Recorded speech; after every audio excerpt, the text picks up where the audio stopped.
केंद्रीय मंत्री दिवंगत राजीव सातव यांच्या पत्नी प्रज्ञा सातव यांनी भारतीय जनता पक्षात प्रवेश केल्याने राज्याच्या राजकारणात मोठी खळबळ उडाली आहे. हा केवळ पक्ष प्रवेश नसून आमदार सतेज उर्फ बंटी पाटील यांना विधान परिषद विरोधी पक्षनेतेपदापासून रोखण्यासाठी भाजपकडून रचलेले मोठे राजकीय षडयंत्र असल्याची चर्चा राजकीय वर्तुळात रंगू लागली आहे. काँग्रेसमध्ये सातव कुटुंबियांचे असलेले वजन आणि मराठवाड्यातील प्रभाव लक्षात घेता प्रज्ञा सातव यांचा भाजप प्रवेश हा रणनीतीचा भाग असल्याचे बोलले जात आहे. काँग्रेसमध्ये विधान परिषदेतील विरोधी पक्षनेतेपदासाठी सतेज पाटील यांचे नाव आघाडीवर होते.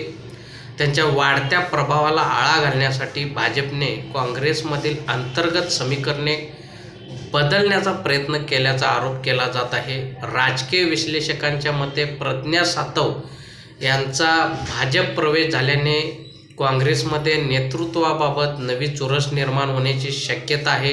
याचा थेट परिणाम विरोधी पक्षनेतेपदाच्या निवडीवर होऊ शकतो. त्यामुळे सतेज पाटील यांच्या मार्गात अडथळे निर्माण करण्याचा भाजपचा हा डाव असल्याचा दावा काँग्रेस समर्थकांकडून केला जात आहे.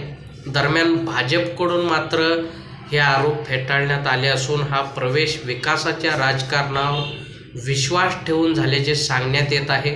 तर काँग्रेसकडून या घटनेवर तीव्र नाराजी व्यक्त केली जात असून सत्तेचा गैरवापर करून विरोधकांना कमकुवत करण्याचे प्रयत्न सुरू आहेत असा आरोप केला जात आहे.